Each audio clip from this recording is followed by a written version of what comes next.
Hai guys, ini sore-sore saya pengen bicara dikit soal hadiah dari kompetisi Piano Nusantara Plus.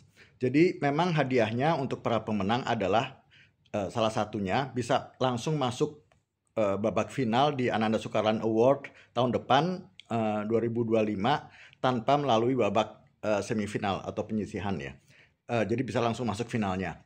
Nah, tapi juga ini kalian bisa lihat bahwa dari karya-karya pilihan ini ada beberapa karya baru yang belum pernah dimainkan oleh ya belum pernah dimainkan karena ini memang karya-karya baru gitu.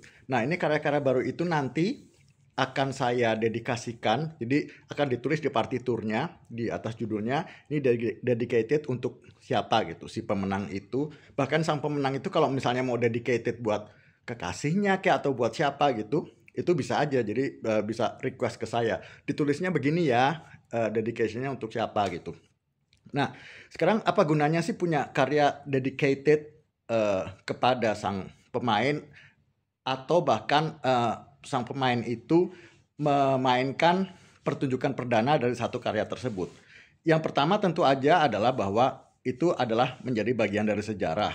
Kita kan tahu siapa kalau di Google ya, siapa yang memainkan karya apa kayak sonatanya Beethoven pertama kalinya, concertosnya, dan bukan hanya Beethoven ya semuanya lah.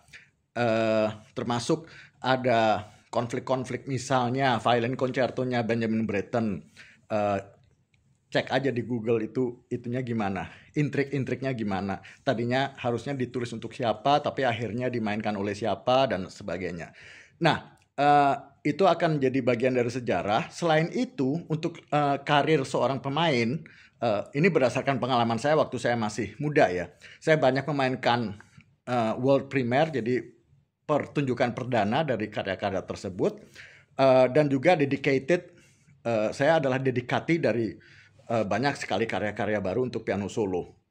Nah, ini uh, sangat penting buat karir saya dan semoga ini apa yang saya lakukan akan menjadi penting juga buat karir uh, pemain-pemain muda yang ikut kompetisi saya karena ini akan menjadi satu aset buat kita ya.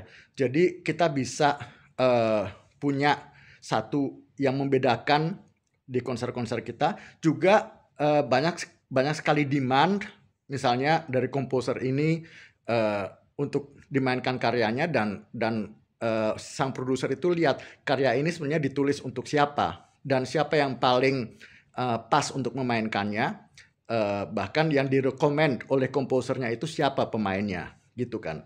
Uh, yang contoh paling paling uh, paling ekstrim dari saya adalah misalnya dari komponis Australia Peter Sculthorpe, atau juga dari komponis Denmark Per Nørgaard, itu yang udah menulis karya-karya buat saya. Dari Spanyol ada David Del Puerto, itu malah piano concerto. Jadi saya dapat waktu itu beberapa kali main dengan orkes dan orkes itu memainkan karya yang nggak hanya Tchaikovsky kayak Rachmaninoff segala macam, tapi mereka memang mencari karya-karya yang baru dan cukup challenging ya buat penonton. Jadi itu karya yang berjudul Simfoni nomor 2 Nusantara namanya waktu itu oleh David Del Puerto. Anda bisa cek di YouTube bunyinya kayak apa.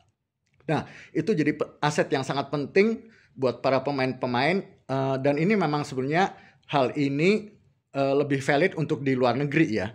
Kalau di dalam negeri mau main apa aja ya terserah aja sih gitu. Tapi kan saya berharap para peserta dan pemenang kompetisi piano Nusantara ini dan Ananda Sukarlan Award kan akan berkarir di luar negeri dan ini akan menjadi aset yang penting karena kalian akan memiliki karya yang sebenarnya separuh adalah milik kalian sendiri gitu loh karena ini dedicated untuk Anda sendiri. Jadi ini sebabnya kenapa saya berpikir bahwa dedication dari sebuah karya itu adalah sangat penting dan bisa menjadi hadiah untuk para pemenang.